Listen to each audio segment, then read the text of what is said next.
안녕하세요. 날카로운 연구소의 1604 민영. 260이 김소연입니다. 지금부터 저희의 항해 과정에 대해서 설명해 드리려고 합니다. 목차는 다음과 같습니다. 시험을 치르고 난 후 점수를 기다리는데 답답한 적이 있을 것입니다. 저희는 이런 경험을 선생님의 입장에서 생각해 보았습니다. 선생님들께서는 142명의 많은 수의 학생들의 답안지를 하나하나 꼼꼼하게 채점하여 점수를 합산해야 합니다. 저희는 누가 이걸 대신 정확히 채점해 줄 수 없을까에 대한 생각을 하였습니다. 저희의 페르소나는 막 한성가포에 부임하신 김꼼꼼 선생님이십니다. 김꼼꼼 선생님께서는 시험 문제를 만든 후 시험 기간에는 쉴 줄 알고 취미인 클래식 공연을 예약해 두었는데 142명의 시험지를 채점하느라 공연에 갈 수 없으셔서 속상한 상태입니다. 김꼼꼼 선생님이 클래식 공연에 갈 수 있는 방법이 없을까요? 그래서 저희 날카로운 연구소는 채점하는데 시간이 많이 들어서 고생하는 김꼼꼼과 같은 선생님들을 위해 자동 채점 프로그램을 만들어 보기로 했습니다. 저희는 아이디어 구체화 과정에서 이와 관련된 선행 연구를 조사해 보았습니다. 항해일지 사진을 보면 여러 가지 선행 연구가 있는 것을 알 수 있는데요. 이 연구 방법들은 저희 수준에서 하기에는 어려웠습니다. 시험지 채점 프로그램의 초기 아이디어는 학생들이 손으로 쓴 답안지를 스캔해서 파일로 바꾼 다음 채점 기준표와 비교 확인하여 해당 점수를 합산하는 것입니다. 100% 일치해야 하는 단답형의 경우 1대1 대응을 이용하면 채점할 수 있습니다. 그러나 주관식 수령의 경우에는 1대1 대응을 이용하면 채점 정확도가 떨어집니다. 그래서 저희는 이렇게 답안에 꼭 들어가야 하는 키워드를 이용하기로 했습니다. 학생의 답안지에 선생님이 원하는 키워드가 있는지를 확인하는 방법을 계획하였습니다. 저희는 보다 융통성 있게 주관식 서술형 문제를 채점하기 위하여 언어학적인 분석 단계를 거쳤습니다. 첫 번째로 다음과 같은 띄어쓰기 구분에 따라 문장의 뜻이 달라질 수 있습니다. 두 번째로 같은 의미의 단어라고 해도 대선 문자의 차이에 의해 다른 단어로 구분될 수 있습니다. 세 번째로 같은 단어가 문맥에 따라 다르게 해석될 여지가 있습니다. 네 번째로 저희가 계획한 코드의 단답식 대반 채점은 1대1 대응 함수에 의한 것이기 때문에 복수 정답을 채점할 수 없었습니다. 저희는 이들을 고려하여 다음과 같은 가정 3가지를 전제로 하고 코딩을 시작하였습니다. 첫째, 학생들은 컴퓨터로 직접 답안을 입력한다. 둘째, 그림 답안 외에 모두 문자로 수술된다. 셋째, 선생님과 학생이 답을 표기하는 방식이 같다입니다. 이를 통해 앞서 말한 이와 같은 문제점을 해결할 수 있습니다.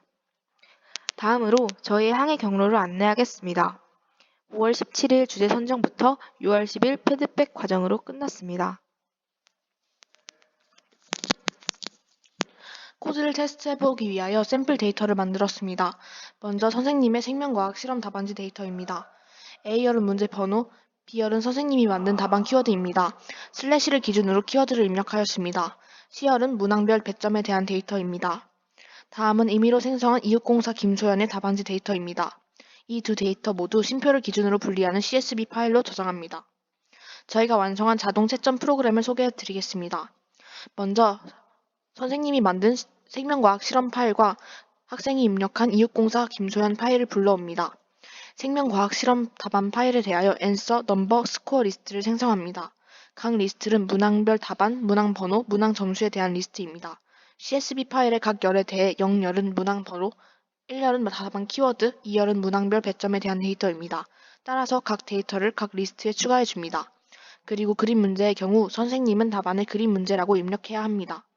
그리고 학생 답안 파일에 대해서는 1열 데이터인 학생 답안을 스튜던트 앤서 리스트에 추가합니다. 다음은 앤서 리스트와 스튜던트 앤서 리스트를 출력한 결과입니다. 다음으로 new라는 빈 리스트를 생성하는데요.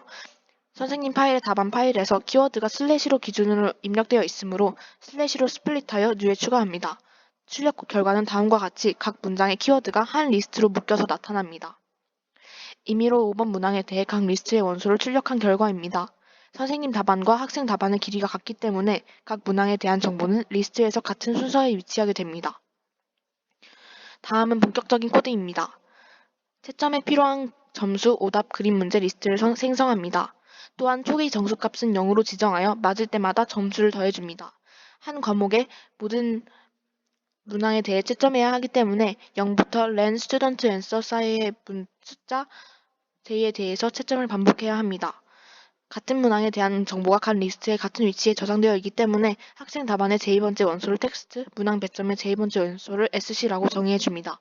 여기서 어퍼는 앞서 지적한 대소문자 구분을 없애주기 위하여 모두 대문자로 바꿔주는 역할입니다. CP를 true라고 정의하였는데 이는 문항의 정답 여부를 판단하기 위한 값입니다. 다음 포문은 각 문항에 대한 채점을 하는 코드입니다. 각 문항별 답안 리스트에 대해 모든 원수, 즉 모든 키워드에 대해 확인해야 하므로 i의 범위를 다음과 같이 지정합니다. answer를 제2번째 문항 답안 리스트에 i번째 키워드를 대문자화시킨 것으로 정의합니다.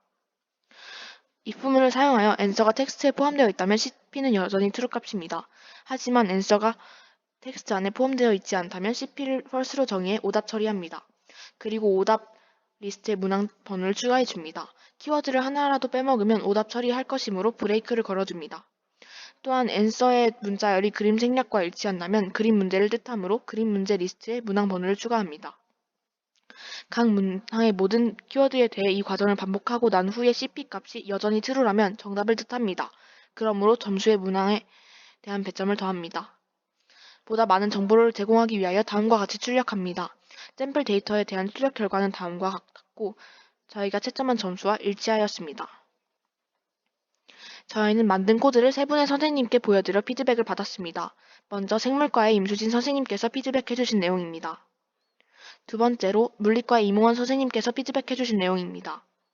세 번째로 지구과학과의 정유진 선생님이 피드백해주신 내용입니다. 저희 프로젝트에 대한 제언을 정리해 보았습니다. 첫 번째로 현실화 문제점에 대한 피드백입니다. 두 번째로 융통성 있는 채점에 대한 제언입니다. 세 번째로 채점 결과 분석에 대한 이몽원 선생님의 피드백에 대한 제언입니다. 네 번째로 대소문자 구분이 필요한 경우에 대한 제언입니다. 이상으로 저희의 항해를 마치겠습니다. 감사합니다.